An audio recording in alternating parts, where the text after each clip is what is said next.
वालेकुम स्टूडेंट, उम्मीद करता हूँ आप सब खैरियत से होंगे। आज हम अपना नेक्स्ट टॉपिक चैप्टर नंबर 2 से डिस्कस करने जा रहे हैं, जो कि बोर्ड के पॉइंट ऑफ व्यू से काफ़ी इंपॉर्टेंट भी है और काफ़ी दफ़ा ये आ भी चुका है। ठीक है, तो इस टॉपिक का नाम है बच्चों टॉर्क। इससे पहले हम लोग इसको नए क्लास में पढ़ चुके हैं, लेकिन उसमें हम लोगों ने बेसिक कॉन्सेप्ट डिस्कस किया था टॉर्क का। आज हम इसको प्रॉपरली डिटेल में जो है वो डिस्कस करेंगे। तो चलिए बच्चों, स्टार्ट करते हैं आज का टॉपिक। सबसे पहले हम इसको एक कॉन्सेप्ट से समझते हैं, और जो कि हमारे समझना आसान होगा बच्चों।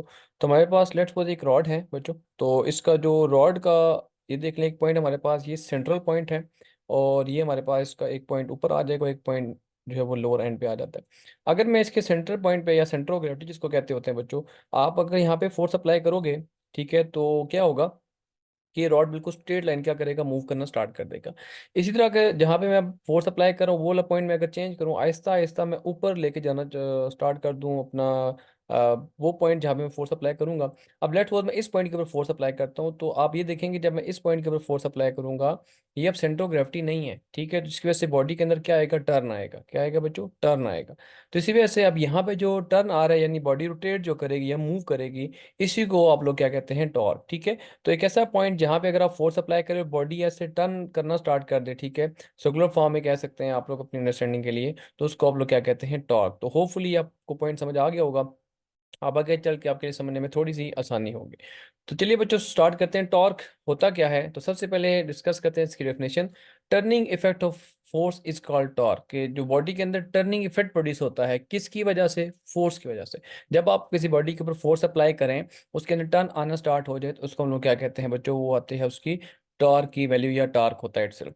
इसके बाद moment of force is called torque, यानी कि ऐसी फोर्स जो कि बेसिकली बॉडी के अंदर मूवमेंट, यानी कि जो है वो सर्कुलर फॉर्म में मूवमेंट प्रोड्यूस करना स्टार्ट कर दे, उसको टॉर्क कहते हैं, जो कि बेसिकली इसका सेकंड नाम है। ठीक है, आप कह सकते हैं कि टॉर्क फर्स्ट नेम, ठीक है, और जो सेकंड नेम आपके पास आता है बेटा, वो आपके पास मूवमेंट ऑफ फोर्स आता है। ठीक हो गया। अब इसी की एग्जांपल हम लेते होते हैं कि अगर आप लोग मूवमेंट की बात करें, सबसे पहले आपके माइंड में एक फैन की एग्जांपल ही आती है।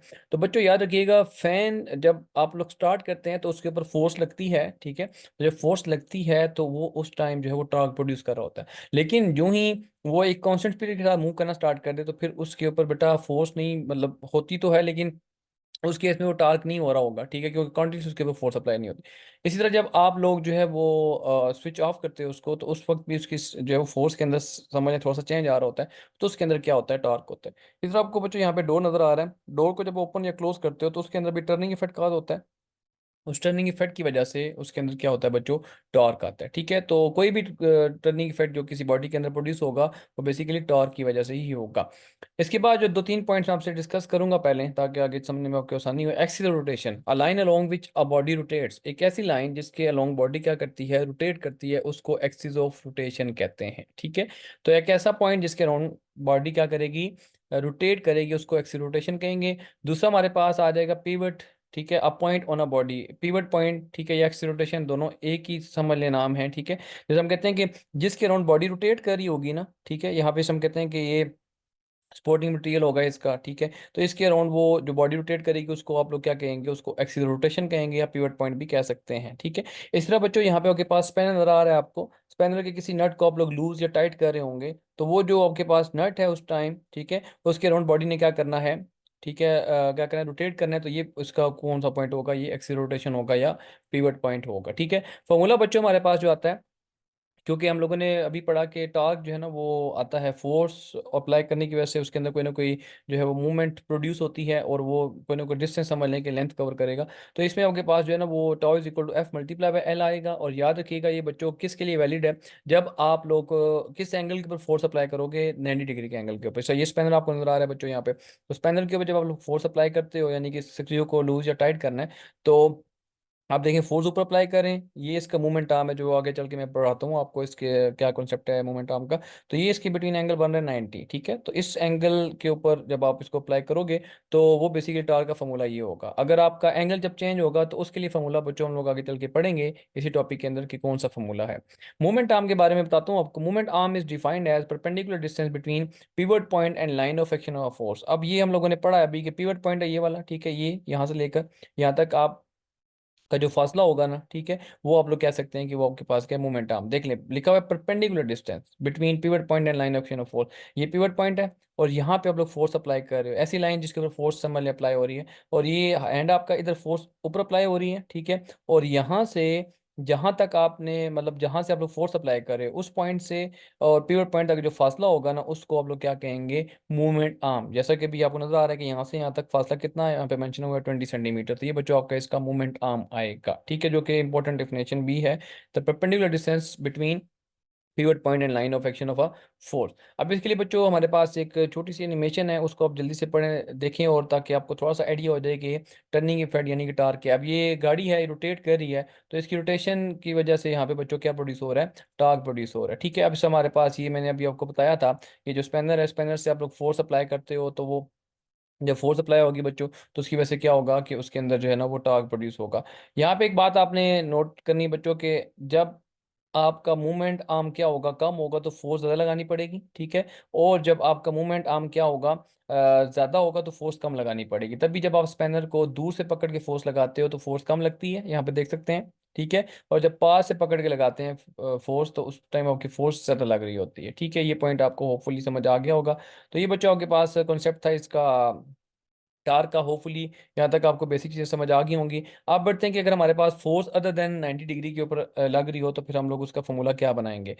इसको बच्चों आप लोग टार्क एक और तरह से भी डिफाइन कर सकते हैं, एक और डेफिनेशन भी यहाँ पे आ जाती है।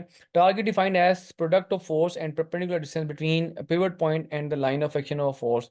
इस कार जो है वो आपके पास टार्क है कि फोर्स की प्रोडक्ट किसके साथ, pivot point and line of action of force, जी के इसके बिटवीन जो डिस्टेंस आएगा यहाँ से यहाँ तक डिस्टेंस, और जो फोर्स आप अप्लाई करोगे उन दोनों की प्रोडक्ट जो आएगी बच्चों, वो आपके पास क्या आ जाएगी, टॉर्क। अच्छा, अब ये शॉर्ट क्वेश्चन भी आ सकता है कि टार्क किसके ऊपर डिपेंड करता है। तो हम लोगों ने भी तो दो चीज़ें देखी हैं। एक तो बच्चों आपके पास ये फोर्स, जो आपके माइंड में पहली बात क्लिक करती है कि किसके ऊपर डिपेंड करते हैं, तो पहले बच्चों के पास आ जाएगा फोर्स। दूसरा ये मूवमेंट आर्म, और तीसरा बहुत इंपॉर्टेंट पॉइंट यानी कि एंगल, जिस हम लोगों ने एंगल यहाँ पे 90 डिग्री है। तो तीन चीज़ों के ऊपर आपका जो है ना टार्क डिपेंड करता है, एक तो फोर्स, दूसरी मूवमेंट आर्म, और तीसरा बच्चों आपके पास क्या आ जाता है, एंगल। अब हम ये देखते हैं कि एक रिजिड बॉडी के ऊपर, ठीक है, जो है वो टार्क एक्ट करेगा, तो उसका एंगल क्या होगा, उसका फॉर्मूला क्या होगा, ठीक है, उसको हम लोग कैसे कैलकुलेट करेंगे। ये हमारे पास बच्चों एक जो है वो आपके पास क्या आती है, रिजिड बॉडी आती है, ठीक है। यहाँ पे आप लोगों ने इस एंगल के ऊपर फोर्स अप्लाई कर रहे हैं, ठीक है। अब ये देखें बच्चों, अदर देन 90 डिग्री के ऊपर फोर्स अप्लाई हो रही है, और ये समझ लें उसका आपके पास क्या है, मूवमेंट आर्म आ जाता है, ठीक है। अच्छा बच्चों, आप लोगों ने याद रखना है कि आपका जो मूवमेंट आर्म के साथ जो एंगल बनेगा ना फोर्स का, वो 90 डिग्री बनना चाहिए, ठीक है। तो हम लोग यहाँ पे देख रहे हैं कि अदर देन 90 है, तो फिर हम लोग क्या करते हैं, यहाँ पे इस फोर्स को उसके जो है वो कंपोनेंट्स पे रिजॉल्व कर लेंगे। तो फोर्स का एक एक्स कंपोनेंट बनेगा और एक वाई कंपोनेंट बनेगा। यहाँ पे बच्चों हम लोगों ने इसका एक कंपोनेंट ये ड्रा कर दिया, और एक हमारे पास ये कंपोनेंट आ जाएगा, ठीक है।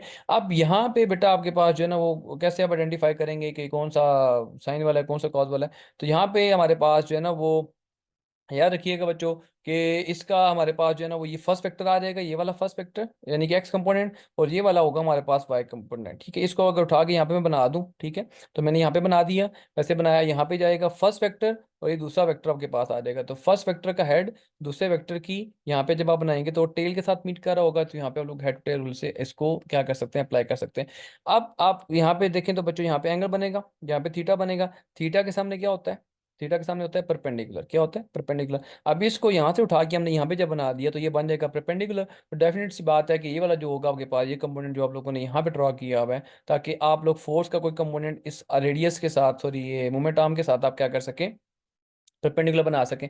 तो इससे क्या होगा कि यहाँ पे आपके पास एफ साइन थीटा, और यहाँ पे क्या आ जाएगा, एफ कॉस थीटा। तो होपफुली आपको समझ आ गया कि अब मूवमेंट आर्म के साथ कौन सा जो आपका जो कंपोनेंट है वो परपेंडिकुलर है, तो डेफिनेट सी बात है यहाँ पे एफ साइन थीटा, ठीक है। तो अब यहाँ पे इसको आगे जो है वो करते हैं सॉल्व। तो सबसे पहले हम लोगों ने फोर्स को रिजॉल्व किया, ठीक है। अभी इस केस में हमने फोर्स को रिजॉल्व किया, तो F sine theta is perpendicular to कह सकते हैं क्या, so it can produce torque. तो बेसिकली आर के साथ यानी कि पोजीशन वेक्टर के साथ या मूवमेंट आर्म के साथ जो एफ का साइन कंपोनेंट जो है वो क्या है, परपेंडिकुलर, डेट्स वाई ये क्या करेगा, टॉर्क प्रोड्यूस करने का काज बनेगा, ठीक है। इसके बाद इसको आप लोग मजीद डेरिवेशन देखते हैं इसकी क्या आती है।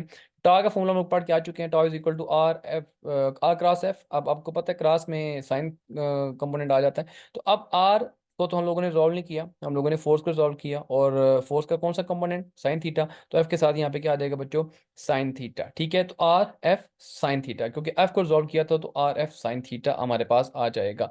तो इस तरह बच्चों आपके पास जो है ना वो टार का ये फॉर्मूला निकलता है जब आपका एंगल अदर देन 90 है। ठीक है, अगर आपने यहाँ से टार्क निकालना है कि कितना प्रोड्यूस हो रहा है, तो आपको ये मूवमेंट आर्म की वैल्यू, फोर्स की वैल्यू और साइन थीटा यानी कि कितना एंगल बन रहा होगा उसके साथ, वो पुट करेंगे तो आपके पास यहाँ से टार्क का आंसर निकल आएगा। अब यहाँ से क्वेश्चन राइज होता है कि हम लोगों ने तभी फोर्स को रिजॉल्व किया ना उसके परपेंडिकुलर कंपोनेंट्स में, अगर बच्चों हमें मूवमेंट आर्म को रिजॉल्व करना पड़े उसके परपेंडिकुलर कंपोनेंट्स में, तो क्या उस तरह भी आप लोग फाइंड आउट कर सकते हैं टार्क को। तो यस बच्चों, इसका आंसर यस है, बिल्कुल आप लोग कर सकते हैं। तो अभी हम लोग उसी की तरफ बढ़ते हैं